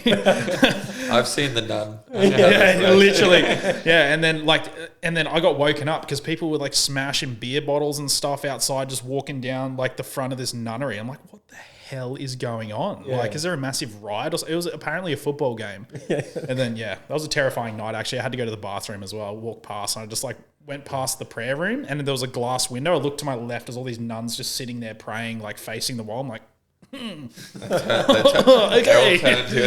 Yeah, their heads just 360, like straight around. Maybe that was a nightmare. I don't know. Yeah, no, that was pretty scary. But yeah, no, it's just massive over there, like crazy. That's one thing I wish we had more of in Australia, like Culture. That's not binge drinking. Yes. That's something that I have a big issue with. Like, I genuinely we have like the whole mateship thing. Like we have that. But like then everything is just a drinking holiday. Yeah. You know, I wish we had more substance. Australia Day, drink. Yeah. Christmas, drink. But in terms of Australian culture, like, you know, I do struggle with that a little bit because it just does seem to revolve around drinking. Yeah. I think as well, like witnessing other cultures, like going to like more, you know, Eastern cultures and like going to Japan and, you know, having workers from different cultures, man. Like it is insane how much they value family. Yeah. And like I sit there and I'm like, man, I love my mum, but man, if she lived with me, I would. You know, like they don't even think about it. They're like, yeah, mum lives with me, dad lives with me, grandpa, and we look out for each other. We all work together. We work as a unit. We grow together. Like that is just done. Like that is just part of it. And listening to that, like I'm like, man, it's not even an option. Yeah. It's so much better. And again, this is the community thing as well. But those family, they end up having family money as well, and they help benefit each other. You know, they start businesses within their community and then they build up together and like then they all support each other. Conversely, like talking to these guys, they're like mental health isn't a thing. Yeah. Like it's like you just work. Yeah. Like, that's it. Like what do you mean mental health? What are you feeling sad? Like get over it. Yeah. I think that's a way more westernized idea though as well. Like because we do have, you know, probably a more sensitive sort of outlook on life, and we do have accessibility to all these different things and modes of communication and everything like that. Whereas, you know, there's more Eastern, it's just different at the end of the day. But yeah, it is a hard topic. Yeah. When I went to Vanuatu, we drove past the prison. I didn't even know it was a prison. I asked the driver, I was like, "Oh, what's this place?" He goes, "Oh, it's the jail." And I was like, "I only saw 2 people there." He's like, "No, that's probably just how many people are just in jail here." I was like, "Don't you have crime?" It's like, "We don't have crime." And I was speaking to him about the crime rate and stuff in Vanuatu, and what he ended up saying to me is that the reason there's so little crime in Vanuatu is because one, it brings shame to your family, and your whole family can get outcasted from society. Yeah. And then the second part of it too is one of the ways you survive in a world like that is for information sharing. So if you commit a crime, people stop sharing information with you, so your likeliness to survive is less. So people are a lot more, I guess, thoughtful on protecting their family and actually doing things, I guess, quote unquote, whatever the right way is in that culture. Yeah. So they don't cause mischief or get in trouble because it brings shame to the family, or 2, it could actually be the end of your road in terms of like just evolution of your own family tree. Did you go to Port Vila? Yeah. Is that where you're at? Oh my God, that's hilarious. So funny story. When I actually went there, because I went to Port Vila as well, and we stayed at a place called Fatamura Lodge. Yeah. And when we were there, I was young at the time. When we were there, they had quote unquote 9 high security inmates who broke out from the high security prison, which it could be the same one, I'm not sure. But then in the middle of the night, we had this dude rock up in military outfit, jump out of a massive truck, and he sat out the front of our lodge with an AK-47 because they were going around and like targeting tourists and like robbing them and like holding them at gunpoint and all this type of stuff. Like it was wild, yeah. But apparently, disregard my story. I don't know. We have no crime here because there are no criminals. They've been eliminated. But I mean, actually, I think that guy's probably saying that to me because I'm a tourist. He wants me to feel comfortable and safe. Fully bought into it. It's just like, shit. Bloody Kevin. You're really sending me down the wrong path, mate. Yeah. Well, you're like, I felt so safe. Such a nice place, though. Hey, yeah, like genuinely, man. Such a pretty place. I actually had a sea snake chase me there. Yeah. I went kayaking and then my mate's kayak started sinking. And then there was a freaking sea snake in the water. And as I was doing this, I hit it. Yeah. So I pissed it off and it started chasing me. I was like, I'm pulling my mate who's he's crying. Yeah. And I'm pulling his kayak with a rope and I smack a sea snake and piss it off. off, and I'm like, You had a completely different experience than Ryan. oh, You're like, there were sea snakes and criminals. Loved it though. Loved it. it's the story of my life, though. If it's gonna happen, it's gonna happen to me, dude. But, Yeah. oh, just draw it in. It was a beautiful place because when I went to Vanuatu, it was my first ever time. Like, actually, I rode a horse when I was a kid, but as an adult, my first ever time riding the horse. But we did it bareback as well, so another layer of like a bit. Yeah. Like you need a bit more skill to do it. Yeah. But anyway, the guy was like, "No, you'll be fine. Just bareback. The horse is calm." And the horse was calm until it saw the water. So the horse saw the water, sprinted in with me on the back. I'm like holding on to its neck. And then it jumps in the water and gets on its back 2 legs trying to swim. And I'm bareback on, just sliding off. Come on. I'm like, help. I've seen Lord of the Rings. I know how this works. Did you see those starfish? There's like, I can't remember the island's name, but it's like the underwater post office. Yeah, well. And it had like these starfish, and they're really cool looking starfish, but they look so sinister. They were like red, and they had like these dark tipped like horns all over them. Yeah, well. It looks so scary. And they're just littered on the floor. So like you're snorkeling, you're like, I'm not gonna touch my feet down here. They're gonna kill me. I love snorkeling. I in Bali, I just had the best time. I was talking to Chris actually. He's like, "Yeah, I lived over there for a bit," and I was like, "What? Yeah. That's my goal." Like every person I've met, that's like, "Yeah, dude, that was sick." Like, I think they've even changed like their visa so you can work from over there or something now. Yeah. But I think like living on a tropical island and being able to work from like a tropical island would just be Beautiful. the best thing. I'm different, eh? I'm like a mountain person. Yeah. Like put me up in the mountains somewhere. Yeah. That's all me. Yeah, where would you reckon you'd go remotely if you could live anywhere? Like mountain. Nah, he'd be in a lodge in the snow. Yeah, like, Fuji well, yeah, or give me something. like a really nice homestead, like on a flowing river somewhere in like nice like forest, and it snows and stuff. Beard, Like, like a beard I love it. Yeah, Chris I Kringle. love it. Yeah, big Krampus. Yeah. No, I'd love that so much. That was like Magnus though. Magnus was like, he almost bought like a lodge in Canada because he wanted that whole experience, but he just ended up doing like Mullaney Lodge, and that place is stunning. Yeah. By the way, like The Ridge at Mullaney. The Ridge. the Ridge at Mullaney. Mullaney's beautiful. Beautiful spot, Montville as well. honestly. If you Yeah. want there. Ever get a chance to go up there? Honestly, it is stunning. Like it is just so peaceful and so nice to be able to get away. It's super nice. It's so funny. Like Magnus has this beautiful house, like on the top, but he's made this little like lodge for himself underneath it, and that's all he loves. He loves his little lodge. Beautiful house, has this whole thing. He's like, no, I just want my little space. A little space down Super there. nice. Yeah. Oh man, I can't recommend that place enough. It's if you want to go do like meditation and just kind of disconnect, my gosh, like go there because it is awesome. Oh man, Yeah.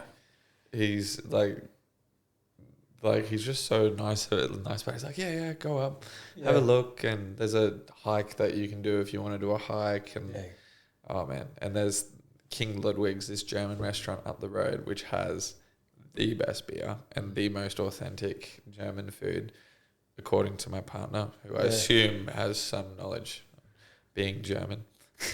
But Is that restaurant, is that in Mullaney or Montville? is that Mullaney? Yeah, Mullaney. Super nice too. Yeah. Oh man, like best beer. Yeah. Like every time I end up getting absolutely smashed. I never want to move off the hinterland because Yeah. I live in Flaxton. I love the hinterland so much. I want to get land up there. That'd be amazing. Yeah, there's a really good cafe restaurant in Flaxton as well. It's like just after this bend, it's on like the right hand side. There's like a little pig out the front. The barn. The barn. Yeah. I love the barn. I Yeah, literally, man, love I that can place. walk there. It takes Best me like chicken a burger. minute to walk there. Yeah, I wow. just live up the road, literally. Oh man, Yeah. best chicken burger. I love it. Yeah, that's usually my Sunday. I usually go there, just have a coffee and eggs Benny by myself Yeah. That's nice. because I'm not alone. Shout out to the barn. Still single. Still single. No, it is really good though. Like I actually just enjoy my own time and doing that type of stuff. It's really good. The place is lovely though. Like I love going up to Logan's. We end up like having a cook up every time, just chilling out. Yeah. It's nice. It's a really nice area. I have a little bit of land out the back, so I have I have like rosemary, spring onions, parsley. I have like all my bonsais as well. I love bonsais. I got bananas. I have strawberry, pawpaw. I had chilies, lime, lemon. Yeah. Pineapples. Like doing a bit of cooking? I love cooking. Yeah. He's Can a bit of a you tell? hermit, bro. Yeah. Dude, he's just like this hermit that like he lives in the mountains. And I'm like, I just say to my partner, I'm gonna go like whenever I need a bit of break. I'm gonna go to Logan's. Yeah, it's like because when I cook and stuff, I always put like Indian folk music on and stuff, and it's just such a chill. Like I'll put my candles on, and I love that's my kind of self care, and that's how I fill my tank up as well. Like I genuinely love just doing that, and like when Ryan comes up and his partner and things too, like when mates come over, I love cooking for people as well. Cook a nice steak. And then it's just such a relaxing time. Like everyone's so busy and the hustle and bustle down on the coast and everything, but coming to mine's like a little retreat. Yeah, which I love it. So come with like communal dinner. Yeah. And then like we get the clouds coming in and stuff, and then because I'm of the elevation and everything, it just becomes a whiteout. So you've got like just fog everywhere. It's like you're living in a cloud. It's so cool. Yeah, I love it. It's a nice place. I need to come up again, do some camping up there. You should come up for a barbecue. I'll be game. I used to cook up these massive tomahawks. Oh, wow. Yeah. So if you're into tomahawks. Oh, mate. I love steaks. Everything to do with it. So, actually, probably not too far from here. So 45 minutes. Yeah, it wouldn't be too bad. I don't think. Maybe 50. Oh, probably an hour 20 from here. I'm guessing. Yeah. You can always pop up when you're on the coast. Yeah, for sure. I'll be keen. I've always got steak in the fridge. He does, bro, dude. You've got to be able to get rid of me. Dude, I just rate his fridge because, like, when I was living in Brisbane, like, I just was like, I'm not driving home. I'm just going to come back to yours. Yeah. And just crash. This dude, this one time he was addicted to this, like, Irish folk song. Yeah. And I'd worked, like, till late, and he wakes up, and I knew after leaving. It's called the Humours of Whiskey. Humours of Whiskey. Yeah. And I've lived with him before, and I know like his rituals. He gets up, he listens to music, but this Irish folk song just goes on and on and on and on and on and on and on and on, and there's like no chorus and no like real change. It just to, like, builds. It's like you're waiting for a drop or something. Yeah. There's no drop. It's just like and for like fucking 7 minutes. Is this a song about like the healing properties of whiskey? That's literally. And I'm sitting there. It's like 7 a.m. We're about to go to work, and I'm just like, I'm not ready to wake up yet. And he's in the shower, and the song keeps going. And I'm like, it's gonna stop. It's gonna stop. And it just there's nothing like Pachimi boys. I was like, please, dude, please. And in the car, he's like, morning, buddy. Like, blah, blah, blah. And I'm like, you shut up. You shut your mouth. Give me an hour. I'm not ready for this yet. No, but it's I don't play that song anymore. Dude, I think I wounded him. I think that. Yeah, at night I literally just put it on really quiet by myself in my bed while a tear just drops like down my cheek. Singing the lyrics. I love you. Now he doesn't listen to music in the mornings. No, it's How good's music for your mental health though? Oh, it's massive. And music is so. I don't know if it is for everyone, but like it's so impactful for me. Therapeutic for me. It can definitely enhance situations too, 100%. Like even like when we're cooking, or like Ryan will come up for a barbecue. Like if we didn't have like the nice calming folk music, and it was just quiet, it'd be a different vibe. Yeah, it would. Like I'm gonna have like the best chill mix ever. Like it pisses me off because like. That's good. You can play that music all you want. But like I can never find like that. I'm like trying to find my music at home and I'm like struggling. And then like I go into playlists and I'm like on Spotify. I'm like, this just isn't it, man. Yeah. And then I go over to his place every time and he's just perfect. Just knows the vibe. Enhances experience. It does. Because for me, like there's this playlist on YouTube and it goes like 7 hours. But it's old school blues, like cigar whiskey type music. Send me that link. I will. It's just like every time I'm doing admin work, I'll just play that in the background. It's so relaxing. Yeah. Matt's actually been playing a lot of instrumental like Viking drum music. Yeah, because I went over to his house to work like a couple of Fridays ago. I was just like boom, boom, boom, boom. And I'm just like, okay.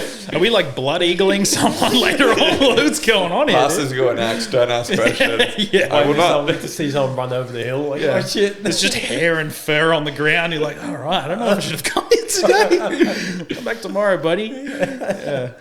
Speaking of like vibes, right? Like Logan's house, like is the only house that I walk in, and I'm like, this is Logan's house. Yeah. The decorations, everything, Vikings, swords, armor everywhere, and I'm like, yep. And he's like always asking, he's like, man, like, what is a girl gonna think when I bring her over? Well, as soon as you walk in, I got gifted for one of my birthdays because I love like I go hunting and stuff like that. So I've got like skulls of like deer skulls and stuff like that. I've got a big deer skull with massive, awesome antlers and stuff, and I've got my favorite runes. Like a tattoo artist actually did it for me. She like engraved my favorite Norse runes on the head of the deer, and it's like as soon as you walk in, it's like you just see it. And I'm just like, oh, I don't know if I'm going to be able to bring any woman back here. Because this is Frank. Yeah. And then it's like in a big dark, like on top of like a big dark wooden display cabinet, and I've got like my whiskeys and like my cigars and stuff in there and everything as well. So it's just such a guy's house. And then he's got like his swords and his shield. I collect like medieval armor and stuff like that as well. And I've got like a massive Viking shield up on my wall and everything like that. Your totems as well. I can't wait to come to your house. Oh, I'll be dude. your girlfriend. Dude, you walk in as a guy and you're like, yes. Home. I didn't know this is what I was missing. Your ancestors are going to be whispering in your ear, Yeah. get rid of the Viking. Because I've got Danish heritage as well. Yeah. But we go over, me and my partner, and we love it. We'll go through our runes because we just like it, we like that type of stuff as well. Like, and it's nice just spending some time like just letting that kind of ritual kind of out, and it is almost like a ritual. It's primal. Primal, yeah. And it's nice. So I really enjoy your place. Yeah. Oh, thanks, man. Yeah. I think I'm excited. Yeah, you should be. $100. You'll walk in. 100 grand for Ryan. Yeah. Give me your liver now.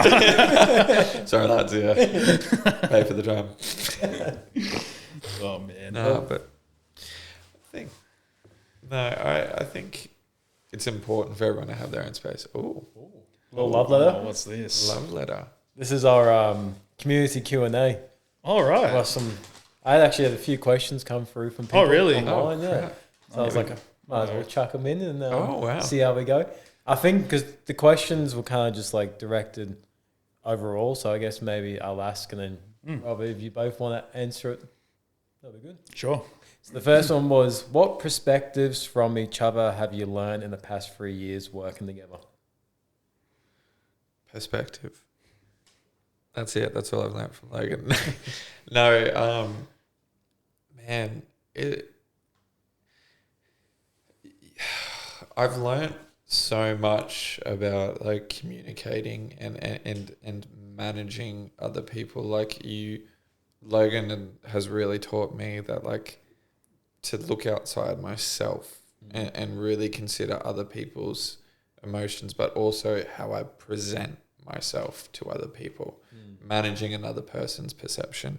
And from like a business owner, that has been like the most important thing. Like before I was like, I'm me, I don't care. Yeah. But now I have to think on a bigger picture and go, okay, well, like I need you to see me this way in order to get this outcome. And that impacts him as well. And impacts our entire business. Yeah. So that's been huge for me. I think Ryan's shown me optimism. I haven't had like a lot of super positive mindset people in my life, but Ryan's kind of helped show me that, you know, I can be optimistic about things, because I tend to find that I think about what can go wrong all the time instead of actually just being present and optimistic about where I'm at. And I think that's probably one of the biggest things Ryan's shown me as well. And like, I'm a massive nerd as well. And, you know, how that's received by other people, I've always sort of been a little bit I guess, shy of. Yeah. But, and then we started doing Dungeons and Dragons together, and like I'm role playing as like a little gnome character and all this kind of stuff. I'm like, do the voice. Do the voice. Putting the voice, the voice on and everything like that. But, he helped like bring me out of my shell in that regard as well and share more of that side of me to other people. So I think that's been a really positive, thing that Ryan showed me as well. Dude, I love doing voices. I know you do. Put on an Irish accent. Should ask his missus, yeah. She's like, please pretend to be someone else.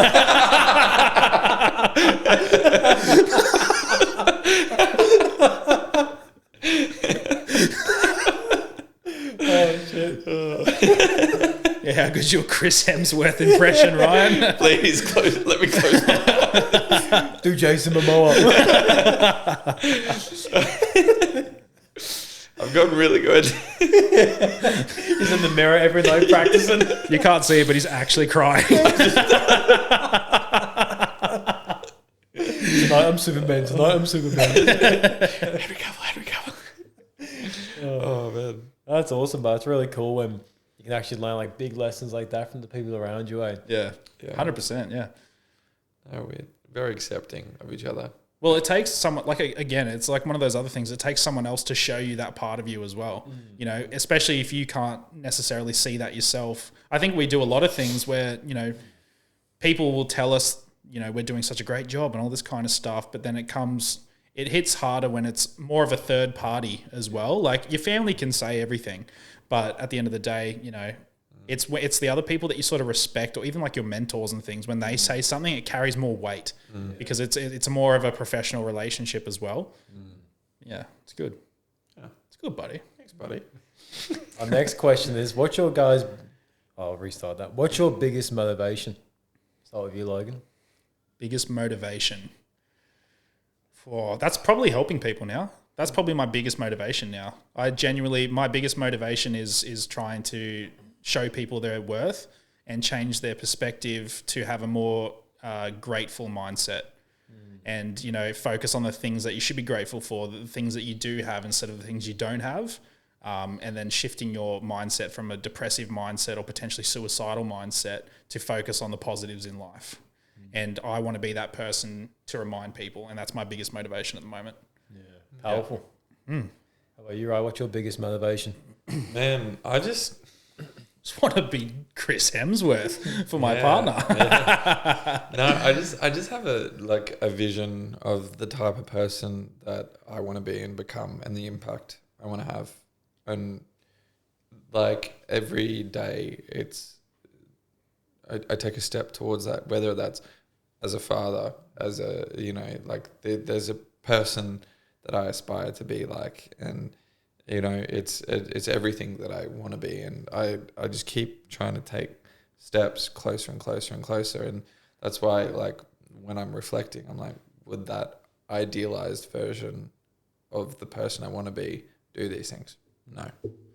And that idealized person is strong and kind, and I don't think I'll ever reach it per se, but I think I'm always going to have that ideal that I strive to be towards, like a paragon of kindness and strength and empathy and impact. And I think about, for me, like I grew up not having a father, so when I looked at role models, I had to look elsewhere.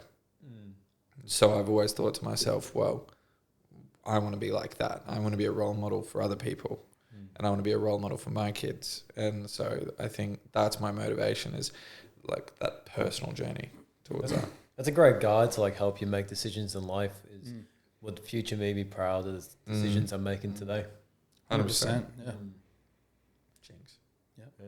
I mean, Our next question is, and I like this one because it was something I had to learn myself, and I'm keen to hear your guys' answer, because the question is, how do you manage your own emotions when you have to manage other people's emotions, but also work with people with mental health? It's hard. It is really, really difficult. Again, it always comes down to being really, really empathetic. Yeah, it's going to be my answer as well. Yeah. Empathy, yeah. You just have to like take yourself out of this, and you're not always going to understand the other person, how they feel or anything. And sometimes that person you may not really like at all, and they may treat you like a horrible way. But someone somewhere cares about that person. And when I look back at things, I want to always have done the best. Like, no matter how you treat me, no matter what you say to me, no matter what I have to do, whether I like it or not, I always want to look back proudly on that moment, having given 100% and been kind. And when other people see that, like, that's my personal win against that person as well. I'm like, you can treat me like crap, man, but I'm still going to be kind. I'm still going to treat you with the utmost respect. I can draw firm boundaries, but I'm still going to be kind. I'm still going to go above and beyond for every single person that we have in that sense. So I think that helps me balance my emotions as I look at that motivation, and it's like I'm not winning by being shit. Yeah. Like I'm winning by giving you my 100%. That's my victory against you. I'm beating you, and I think that's how I kind of manage my emotions. And obviously venting to Logan, like afterwards I'd be like, but like on there that like you win by being kind. You win by giving 100%. I think empathy is a big one. Yeah. But perspective as well, because if you can put yourself in someone else's shoes or attempt to, you're there halfway as well, trying to like relate to them. In terms of like how you deal with it yourself, it's important to fill your cup before you fill others as well. But and like that's why it's important to have mechanisms in place, that sort of benefit your mental health. So, for us, it's debriefing. We can relate to each other because we own, a few businesses together and we're in it together. So we can debrief to each other, and that's a good, an outlet in itself. And then, obviously physical exercise and everything like that as well is really beneficial for your mental health, getting the chemicals pumping and everything like that too. So I think, at the end of the day, empathy is king in terms of dealing with people with mental health issues, and then managing your own mental health. You need to find your own mechanisms. It can be different for everyone. It might be certain hobbies and stuff like that too. People may not get benefit from debriefing, but I think for my particular case, it's good because I can relate to these boys because we're in it together as well, and they can understand where we're at because we've all been there. That's, I guess, share the load. Yeah, I'd say empathy, community, and then also understand your own way to process things. Yeah. Yep. That was very Definitely. well summarised. You're like, that took you a while. Yeah.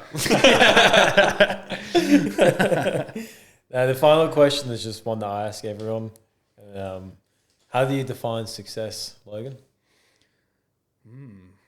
I don't think, like I said before, I don't think success has a dollar value. I think success is your daily action towards the life you want. Whatever that looks like. So, for my particular case, I'd love to have kids. I'd like to be financially independent and not stress about money, so I can actually invest my time, which is the most important commodity I have as a human, into the people that I love the most. And that's all I want in life. And that if I can fulfill that within, the time I have here on earth, I will feel like I have succeeded at life. No matter the monetary gain I've gained along the way. And obviously I want to benefit people and show their worth as well and help shift their perspective. And I've already started seeing that, which is really cool. I get really, really nice messages from people every day now, and that fills my cup. And in that regard, I feel like I've already succeeded as well. So, yeah. How about you, Ryan? How do you define success?